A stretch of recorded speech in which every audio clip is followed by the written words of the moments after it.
You can redefine your identity. You can redefine who you are. You can have an identity shift that'll take you from 0 to 1,000 in no time. Today, here on Hey Sister by 2Q Sister, we're going to talk about what we need to do in order to have that identity shift to become who we need to be. Stop feeling stuck. Stop feeling lost and invisible after 30, after 40, even after 50. You don't have to. All you have to do is shift your identity. As for me and my house, in all honesty, I like this version of me. There was a younger version of me when I was young. There was a 20-year-old version of me. There was a teenage version of me. There was a 30-year-old version of me. But I tell you what, I like the new version of me. I like this me because this me is wiser. This me has had some life experiences. This me has had some downs, some ups, and this me has survived. And so I don't get mad when I have to shift from an old identity into a new one. We want to talk about being the best version of us that we can. Do you ever feel like the version of you that people see no longer reflects who you really are inside? Do you think they're still looking at that version of you that was running around when she was 20, or running around when she was 30, or running around when she was 40, 50, who knows? But you have to feel good enough to shift from that old person into that new. We have to put off the old man and put on the new man. We have to take off those old clothes, put on some new ones. We have to identify who we are. We have to be okay with having had changes. I was telling my son, he's my youngest son, he's getting ready to go off to college. He was talking about what he wanted to do when he went to college. I said, son, what's your next plan? You know, if that one doesn't work. Oh, that is the next plan. I don't need it. Y'all got to have faith in me. I said, son, I have faith in you. But at my age, I realized that sometimes you can get career burnout, and sometimes you can get to a point where you want to have a change in who you are. You evolve.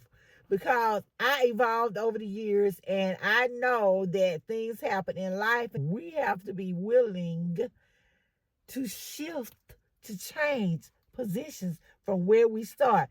We have to recognize who our old identity was. And so when I talk about that, I've identified there was a version of me that had a real bad poverty mindset. She wasn't po, but she had a poverty mindset. I can remember getting paid years ago and having just $25 left out of my check, and that $25 was all I had left, and it was supposed to go for 2 whole weeks. I recognized that version of me had a poverty mindset because there were some things that I could have done differently financially that I wasn't aware of. And so I was stuck in that poverty mindset. I couldn't see any further than right there looking at that check I had in my hand. I couldn't see any further than having to go pay those bills I had to pay that day. But that version of me, thank God, have died and moved on. She's buried somewhere, and I do not wish to go find her. There was a version of me that did not identify that she could have more than she has, that she could be wealthy. There was a version of me that had a victim mentality who was always like, well, I could have did this if it hadn't been for what happened to me when I first went to college and da-da-da-da-da-da-da. That version of me had to go. That version is over. Those days have passed. So we have to be able to shift that identity. You have to recognize who your old identity was. There was a version of me that did some things that I'm not proud of. I'm glad she dead and gone. And I found a new me. Help this podcast grow into the community in which it needs to be. So you can help us do that. You can help this podcast become what we need it to become by giving this podcast episode a like, a thumbs up, and by subscribing. That way I can continue to bring you more tips, hacks, and strategies on forming a growth mindset, a prosperity mindset, and an abundance mindset. Here we're shaking off that poverty mentality, that victim mentality, and we're becoming the men and women that we need to be. And I recognize the old identity, and we have to release the whole old identity. You know what? If you want to have a releasing ceremony for that old identity, I don't blame you. You want to get somewhere, have some soft music playing, write her name down or what her mentality was and it used to be, and put it somewhere and put it in a little box and bury it, or take it somewhere and burn it, whatever, or release some doves, whatever it is you need to do to have your releasing ceremony. You do it at your releasing ceremony, and you allow that old identity to leave, and you shift from her and become the person that you are supposed to be. At this point, it's time for you to redefine who you are and what you want to become. You have to ask yourself, who is the ideal me? What would she be doing? How would she be acting? What does she believe? How does she speak? How does she carry herself? What type of clothes does she buy? What kind of friends does she have? Once you begin to ask yourself who this new identity is, you can shift into her. Once you can answer those questions, you shift. You don't just shift one time. You shift daily.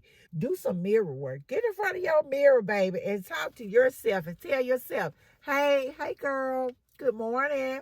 You looking good today. You looking cute. Today's going to be a good day. It's going to be a great day for us. And then you tell yourself, girl, you know your rich self, your little rich self. Go sit your rich self down. Let's go off and have a good day today. So you begin to do those positive affirmations. You can try scripting, whatever works for you until you can get to the new version of you. You want to rewrite those old beliefs. Belisa said, I'm too old to change. Belisa said, I missed my time. Belisa say, my husband left me for a younger woman. Who cares? Good riddance. He wasn't the man for you. And if he was, then you better go do some battle somewhere else. And I don't mean go jump on somebody, but shift you. Shift you, change your mindset. Do this daily work on you. Begin to embody the new you with actions. Talk about identifying your habits. Dress differently. Act differently. Set boundaries. One of the reasons our relationships don't do well, one of the reasons things don't work out for us, we don't set boundaries. This little girl told me, well, that makes sure you got to have some boundaries. You have to lay the law down. And you do with your job. Set some boundaries with them. Let them know when they can and can't call you, when you're available and when you're not, so they'll quit calling you for extra stuff. Let people do what you let them do. So if you haven't set those clear boundaries, they're going to run all over you. And so you're shifting into your new self, and you're shifting into your new identity. Make sure you have set the correct boundaries. Make sure you have identified your stopping point, your why. As we are embodying her or him, we are also overcoming any fears or resistance we have to our new selves, to us being the person that we need to be. We are talking about or working through our imposter syndrome. We are doing inventory of our friends. We're releasing those people who just don't fit with the new version of us anymore. And we are learning to become comfortable doing some things or being some places that we wouldn't usually go or be. And I'll give you the example. Years ago, there was this expensive store in our mall. It was expensive. And that was my dream store. I said, oh, I just want to be able to go in that store. I want to go in there and feel good. And I would walk past it. I never would stop. I would walk past it. And so one day, something said, and it was just me getting ready for this identity. She said, girl, why do you keep walking past that store? If that's your dream store, walk in that store. Go get a feel of it. Find out what it's like to be there. And so that's something I had to do. I had to keep going in there, walking, looking at some things I wanted, touching some of those things to get a feel for it, to become comfortable being there, because that was my new me. And so now I am a person who can go in there. I can get some of the things that I want, if I want them. And so we have to do that. We have to be able to overcome our fear, overcome our resistance at the new version of us. And we shift this mind from that old dirty dirt, that old thinking, that old mess, and into the new version of ourselves. And so, guys, thank you so much for listening. This has been LaWanda Shields with Hey Sister, my two cute sisters. And I'll see you guys in the next podcast.